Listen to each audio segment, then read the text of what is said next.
Rayalaseema excise Tirupati Hyderabad ట్రైన్లోని AC బోగీలో ప్రయాణం చేస్తున్న ఒక కుటుంబం ట్రైన్ రాజంపేట నందలూరు మధ్య ప్రయాణిస్తూ ఉండగా ఆ కుటుంబంలోని 8 సంవత్సరాల పాప బాత్రూంకు వెళ్లిన సమయంలో అదే భోగిలో టికెట్ లేకుండా ప్రయాణిస్తున్న ఎస్ రాంప్రసాద్ రెడ్డి అనే వ్యక్తి ఆ మైనర్ బాలికపై అత్యాచారానికి పాల్పడ్డాడు.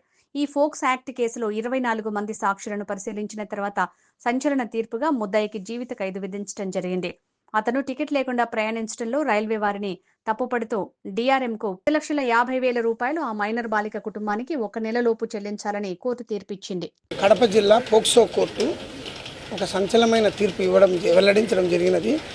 కడప జిల్లా పోక్సో కోర్టు జడ్జి అయిన ఎస్ ప్రవీణ్ కుమార్ గారు ఒక జడ్జిమెంట్ ఇస్తూ 27/1/2019 తేదీన రాయలసీమ ఎక్స్ప్రెస్లో హైదరాబాద్ వాస్తవ్యులు తిరుపతి నుంచి హైదరాబాద్కు ప్రయాణం చేస్తూ ఏసీ బోగిలో B2లో వాళ్ళ ఫ్యామిలీతో ప్రయాణం చేస్తున్నారు.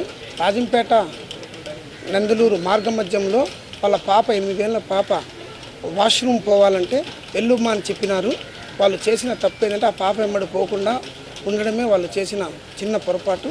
దీంట్లో ఆగంతకుడు ఆయన ముద్దాయి అయిన ఎస్ రాంప్రసాద్ రెడ్డి ఇమీడియట్గా వాష్రూమ్లో పోయి ఆ బోల్ట్ పెట్టేసి ఆ అమ్మాయిని అత్యాచారం చేసినాడు.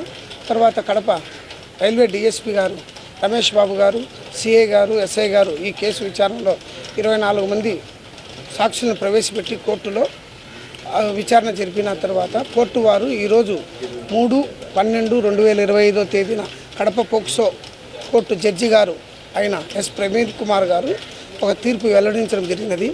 ఈ అత్యాచారం చేసిన ముద్దాయి అయిన రాంప్రసాద్ రెడ్డికి జీవితకాల శిక్ష విధిస్తూ 10,000 రూపాయలు జరిమానా విధిస్తూ చెప్పడం జరిగినది. అలాగే ఈ అత్యాచారం సంఘటన జరిగినప్పుడు రైల్వే టీటీలు నిర్లక్ష్యం కారణంగానే జరిగింది.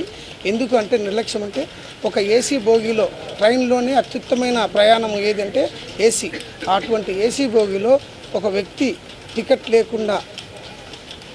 లేకుండా జనరల్ టికెట్తో ఏసీ బోగిలో ప్రవేశించడమే పెద్ద నిర్లక్ష్యమని వాళ్ళ మీద చర్యలు తీసుకోమని డిఆర్ఎం గారికి ఆదేశిస్తూ తర్వాత డిఆర్ఎం గారు రైల్వే నిర్లక్ష్యం కారణం వల్ల బాధితురాలకి 10,50,000 రూపాయలు 1 నెల లోపల పరిహారం ఆ అమ్మాయికి కట్టవాలని ఆదేశించినారు.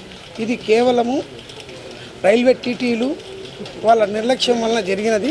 అందువలన వాళ్ళకి ఇది పనిష్మెంట్గా భావించవలను. నేను ఈ కేసును వాదించిన special public prosecutor POCSO Kommineni Venugopal. ఈ కేసులో మా court monitoring cell Nagendra Kumar గారు మరియు రైల్వే కానిస్టేబుల్ అయిన నాగేంద్ర నాయక్ గారు చాలా సకాలంలో సాక్షులను ప్రవేశపెట్టి చాలా స్పీడ్గా కేసు జరిపినారు. అందువల్ల ఈ బాధితురాలకి ఇది ఒక ఊరటలుగా భావించవచ్చు. ముద్దాయిలకి ఇటువంటి నేరాలు చేసే ముద్దాయిలకి ఇది ఒక హెచ్చరికలాగా భావించవలసిందిగా కోరుచున్నాను.